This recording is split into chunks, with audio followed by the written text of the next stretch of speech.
네, 홍콩 H지수가 급락하게 되면서 이 홍콩 H지수를 기초 자산으로 만들었었던 ELS 상품의 손실 구간이 꽤 커지고 있는 것 같습니다.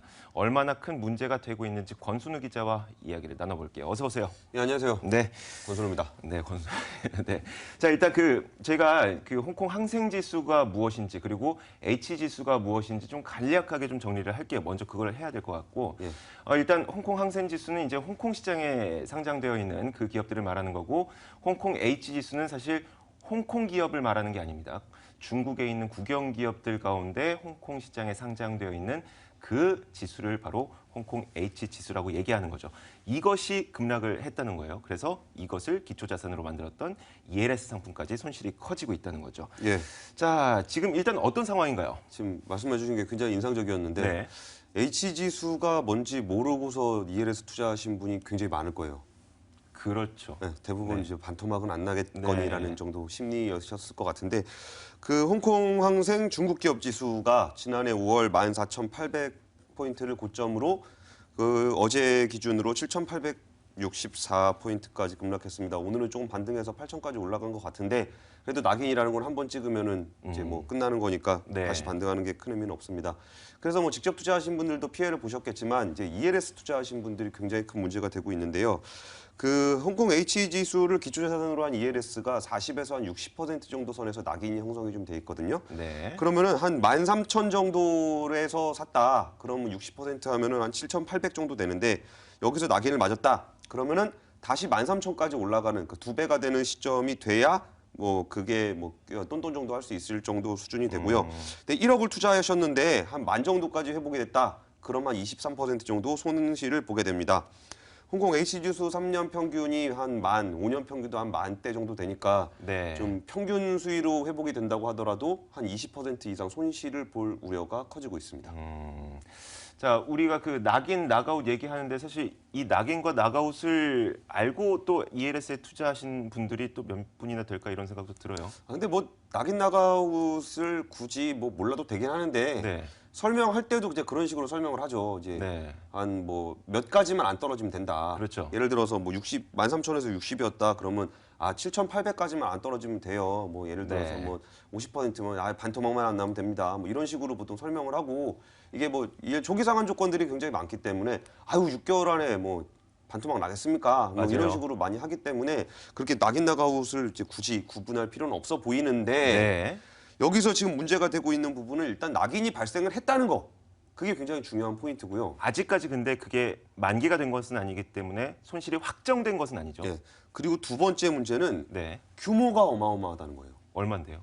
그러니까 이게 작년에 그제 97조 원 가량이 발행이 됐는데 원래 ELS는 개별 주식으로도 만들고 뭐 코스피로도 만들고 네. 뭐 유로스탁스로도 만들고 뭐 이러저러 만드는데 홍콩 그 H지수를 기초자산으로 한 것만 37조 원이 지금 남아 있어요. 이게 작년 10월에 하도 그 H지수만 가지고 그걸 ELS를 만드니까 이제 금융당국에서 오히려 나서가지고 이제 야 그만 좀 해라. 네. H지수만 가지고 만들다가 나중에 사고 나면 어떡하려 그러냐. 그래가지고 근데 그때도 그 쏠림 현상도 쏠림 현상이었지만 지수가 그때 한 14,000에서 10,000까지 떨어지고 있는 상황이었거든요. 네. 그러니까 이제 금융당국이 개입을 했습니다. 근데 그 정도로 모든 금융회사가 천편일률적으로 H지수를 가지고 ELS를 만들고 있었다는 거. 그리고 H지수가 떨어지면서 그 충격이 굉장히 많은 투자자들한테 영향을 미칠 수 있다는 게 문제가 되고 있습니다. 네. 그리고 또 하나 좀 이거 가지고도 말이 많은데 이게 지수가 고점 버블에 있을 때 ELS를 발행을 하게 되면은 이제 떨어질 확률도 굉장히 높아지잖아요. 그렇죠. 네. 근데 작년에 10월이면은 지수가 이미 한 10,000대 초반까지 떨어진 상황이었거든요. 네. 그러면 그때 발행했으면은 한 5,000 정도까지는 안전할 수 있는데 금융당국에서 그걸 못 하겠다는 거죠. 그 시기예요. 예. 그래서 이게 결국은 또 이제 금융당국도 뒷북 행정을 한 거 아니냐라는 지적도 나오고 있고요. 유한타증권에 따르면 현재까지 8,000선을 하회하면서 녹인 구간에 진입한 ELS가 한 8,000억 정도 된다고 하고요. 7,500포인트에서 8,000 사이에서 한 1조 6,300억 원, 7,000에서 7,500선에서 한 2조 2,700억 원 규모의 ELS가 녹인 구간에 진입을 한다고 합니다. 그래서 뭐 아까 말씀하셨다시피 바로 손실이 나는 건 아니고 네. 이제 그 발행된 ELS의 한 97% 정도가 작년에 발행이 됐거든요. 네. 그러니까 2018년까지 지금 지수에서 2배 음. 정도 올라야 원금 회복이 될 수 있을 것 보통 같습니다. 한 계약할 때 뭐 물론 상품마다 차이는 있겠지만 3년 정도 보고 하죠.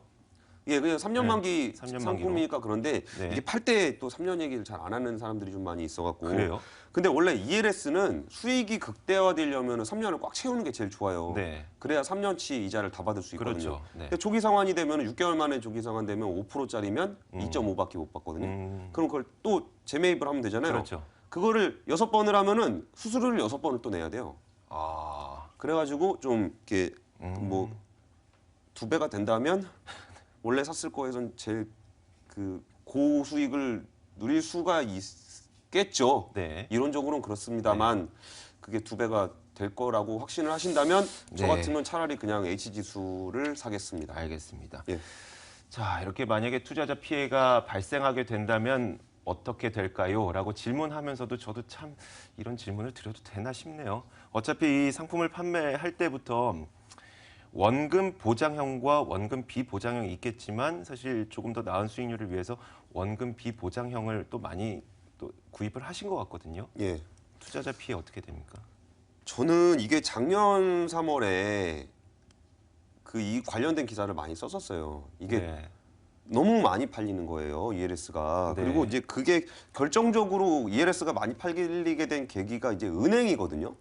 이게 보통 증권사들은 아무래도 지점망이 한정이 돼 있고 투자하시는 분들도 한정이 돼 있어가지고 뭐 팔아봐야 엄청나게 많이 팔지는 못해요. 근데 은행이 나서기 시작하면 이게 좀 얘기가 달라지거든요. 네. 은행은 이제 전국적인 지점망도 갖고 있고 예를 들어서 우리나라가 이제 펀드가 국민 상품이 됐던 그 미래에셋 펀드가 이제 국민 상품이 됐었잖아요. 네.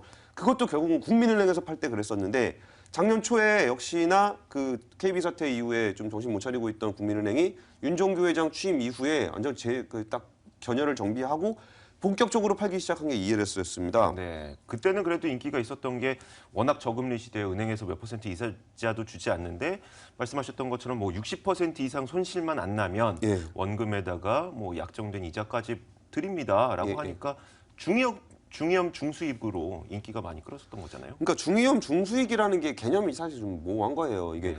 증권사 같은 경우에는 투자를 해보신 분들은 뭐 내가 손해를 볼 수도 있겠구나라는 걸 어느 정도 염두에 두고 하시잖아요. 근데 네.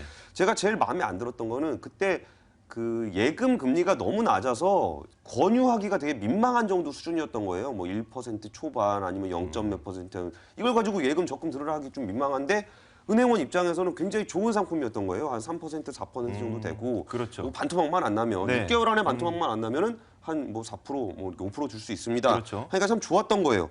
그래가지고 본격적으로 ELS 판매에 나서면서 지난해 말까지만 해도 은행권 5개, 국민신한 하나, 농협, 우리은행 5개 은행에서 판매된 ELS 잔액만 해도 한 19조 원 정도가 되고요. 네. 그 중에 국민은행이 압도적으로 많습니다. 12조 원. 그리고 하나은행 4조 원, 신한은행 2조 4천억 원, 뭐 농협은행 3,800억 원 정도 순입니다. 네. 국민은행은 또 규모도 규모인데 금리를 좀 더 챙겨 받으려면은 아무래도 녹인이 있는 상품을 팔았고 나머지 은행들은 아무리 그래도 우리 또 예금자들이고 좀 보수적인 사람들이고 하니까 좀 나중에 좀 사고 날 때를 대비해서 녹인이 없는 상품들을 많이 팔았습니다. 그래서 다른 은행들은 녹인이 없는 상품들이고 국민은행은 녹인이 있는 상품입니다. 그러니까 네. 이번에 뭐 녹인에 대한 우려는 사실 국민은행에서 ELS를 사신 분의 한정된 문제라고도 볼 수 있을 것 같습니다. 아이고 그렇군요. 예. 자, 알겠습니다. 그런데 그 제가 얼핏 듣기로는 사실 ELS에 대해서 제대로 알지 못한 상태에서 가입하시는 분들 그런 특별한 사례가 또 권순우 기자 바로 주변에도 있었다면서요. 진짜 그것 때문에 더 열받아갖고 작년에 그런 기사를 쓰기도 했었어요. 어떤 사례였었어요? 그러니까 저희 장모님이 네. 이제 은행에 가서 뭐 ELS를 가입을 해서 오셨더라고요. 보니까 이제 유로스탁스를 기초자산으로 네. 하는 그 ELS인데 유로스탁스가 뭔지를 잘 모르시죠? 그렇죠. 예, 유로스탁스가 뭔지 아는 사람 일반 주식 투자자들도 많지 않을 거예요. 정확하게 네. 뭐를 의미하는 네. 건지. 그런데 이제 설명은 그렇게 들은 거죠. 이제 유럽 증시가 반토막이 나지 않으면 6개월 안에 반토막이 나지 않으면 뭐 이자가 어느 정도 된다. 근데 예금 하셔도 되는데 이자가 뭐 1% 남짓밖에 안 된다 해서 가입을 해서 오셨어요. 그러니까 ELS가 잘 팔리는 이유 중에 하나가 굉장히 심플해요.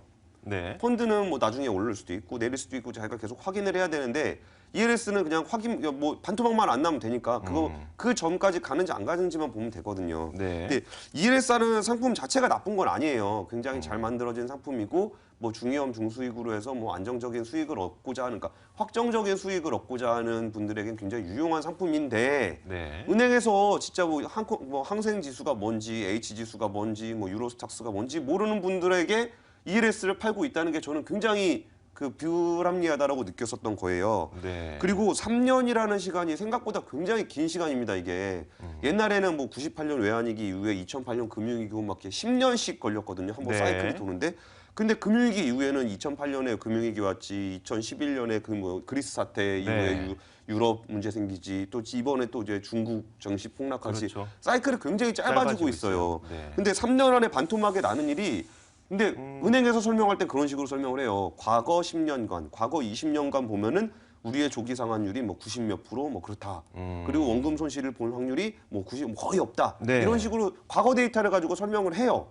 근데 지금 금융위기 이후에 지금까지 이루어졌던 상황들은 3년 주기 내에도 굉장히 변동성이 크게 나타나고 그럼요. 있거든요. 네.